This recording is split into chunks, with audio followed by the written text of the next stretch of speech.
We know that the best way to protect Americans ultimately is going to stop this outbreak at the source. And I just had the privilege of speaking with some of the men and women who are working to do just that. Our disaster assistance response team on the ground in West Africa. First and foremost, I thank them for their incredible dedication and compassion.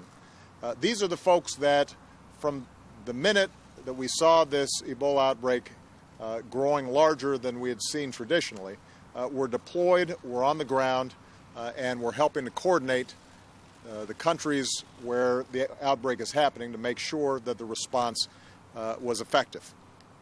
And it's typical of what America does best. When others are in trouble, when disease or disaster strikes, Americans help.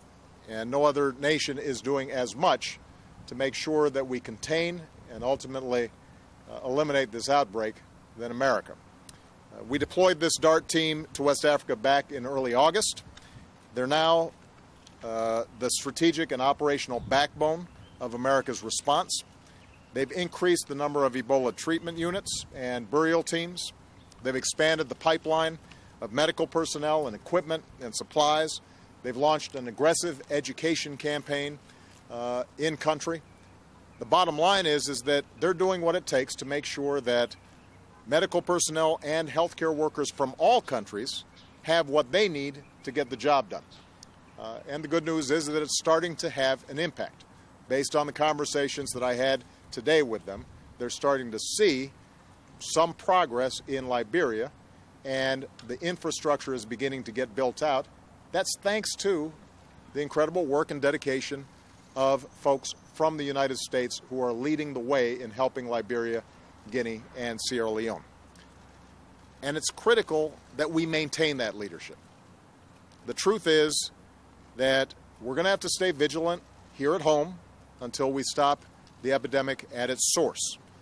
And for that, we're going to need to make sure that our doctors and our healthcare professionals here in the United States are properly trained and informed, and that they are coordinated if and when an Ebola case crops up here in the United States. But what's also critically important is making sure that all the talent, skill, compassion, professionalism, dedication, and experience of our folks here can be deployed to help those countries deal with this outbreak at the source. And that's why yesterday the CDC announced that we're going to have new monitoring and movement guidance that is sensible, based in science, and tailored to the unique circumstances of each health worker that may be returning from one of these countries after they have provided the kind of help that they need. In fact, tomorrow I'm going to have a chance to meet with doctors and public health workers who've already returned from fighting this disease in West Africa, or who are about to go, not only to say thank you to them and give them encouragement, but to make sure that we're getting input from them based on the science, based on the facts, based on experience about how the battle to deal with Ebola is going and how our policies can support the incredible heroism that they are showing. So we don't want to discourage our healthcare workers from going to the front lines and dealing with this in an effective way. Our medical teams here are getting better and better prepared and trained for the possibility of an isolated Ebola case here in the United States. But in the meantime, we've got to make sure that we continue to provide the support of health workers who are going overseas to deal with the disease where it really has been raging. It's also important for the American people to remind themselves that only 2 people so far have contracted Ebola on American soil. The 2 Dallas nurses who treated a patient who contracted it in West Africa. Today, both of them are disease-free. I met with one of them, Nina Pham, last week, and she is doing wonderfully. And I just had a chance to get off the phone with Amber Vincent, who is on her way back home, and also, as many of you saw in her press statement today, is doing well also. Of the 7 Americans treated for Ebola so far, all have survived.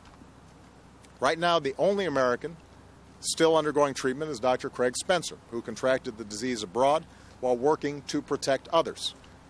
And we should be saluting his service.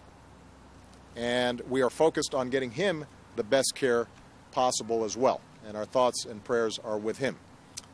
Meanwhile, the West African nations of Senegal and Nigeria have now been declared Ebola-free.